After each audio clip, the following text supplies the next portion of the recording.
మీ అందరికి తెలుసు నాన్ వేషు ఆయన ఇప్పుడు పోరాటం ఆరంభించాడు. ఏదో దేశంలో ఉండి వీడియోలు పెడుతూ ఉంటాడు. ఆయన ప్రపంచం మొత్తం చుట్టేశాడు. అటువంటి ప్రపంచ యాత్రికుడు, తెలుగు యాత్రికుడు, సూపర్బ్ గా తిరిగిన యాత్రికుడు మరొకరు లేరని మీ అందరికి తెలిసిందే. అదే విధంగా త్వరలోనే ఇండియాకు వస్తానంటున్నాడు. ఈ లోపే ఒక యజ్ఞాన్ని ఆరంభించాడు. అదేమిటి అంటే ఆ పందాలు ఉంటాయి కదా, పందాల పోటీలు పెట్టే యాపులు, ఆ పోటీల్లో వీళ్ళు అవేవో పెట్టి వీళ్ళ జీవితాలు నాశనం చేసుకోకుండా ఆయన తాజాగా ఒక పోరాటం అయితే ఆరంభించాడు. ఆ పోరాటానికి మద్దతు తెలపాల్సింది పోయి ఆయన మీదే రివర్స్ కౌంటర్స్ అటాక్ చేశారు.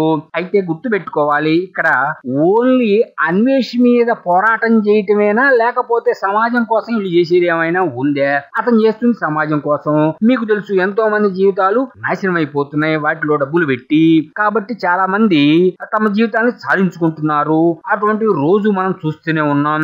అటువంటి వాటిపై పోరాటం చేస్తున్న వాడికి సపోర్ట్ చేయాల్సింది పోయి అతని మీదే మేము కేసులు పెడతాం, ఇంకోటి పెడతాం అంటూ రకరకాల వీడియోలు చేస్తూ అతను ఆ రోజు ఆ విధంగా అన్నాడు, అతను ఈ రోజు ఈ విధంగా అన్నాడు అంటూ రకరకాల వీడియోలు అయితే స్ప్రెడ్ చేసేస్తున్నారు. సోషల్ మీడియాని నింపేస్తున్నారు. కానీ అతనికి ఊడింది ఏమీ ఉండదు. అతను పోరాటం ఆపడు.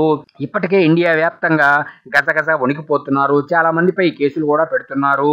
అందరూ ఇరుక్కోవాల్సిందే, తప్పదు. ఎవరైతే ఉన్నారో వారి హిస్టరీ అంతా తీస్తున్నాడు. ఇక్కడ మనం చెప్పుకోవాల్సింది ఏమిటంటే ఆయన గాని ప్రూఫ్ లేకుండా ఏమి చెప్పట్లేదు, ప్రూఫ్లతోనే చెబుతున్నాడు. కాబట్టి మీరేం చేయగలరు? ఏమీ చేయలేరు. కాకపోతే అతని మీద నెగిటివ్ గా ఏదైనా వార్తలు స్ప్రెడ్ చేయొచ్చు. అవి ఎవరు నమ్మటం లేదు. ఆయనకి సపోర్ట్ చేస్తున్నారు. ఆయన వీడియోల కింద కామెంట్ చూడండి. అందువల్ల మీరు ఒక విషయం తెలుసుకోవాలి, అట్లా సమాజానికి మంచి చేయాలి అనుకున్న వాళ్ళ మీద బురద జల్లుతూ ఉంటారు. అది పెద్ద విషయం కాదు, కానీ వాళ్ళు చేయాల్సింది చేసేస్తారు.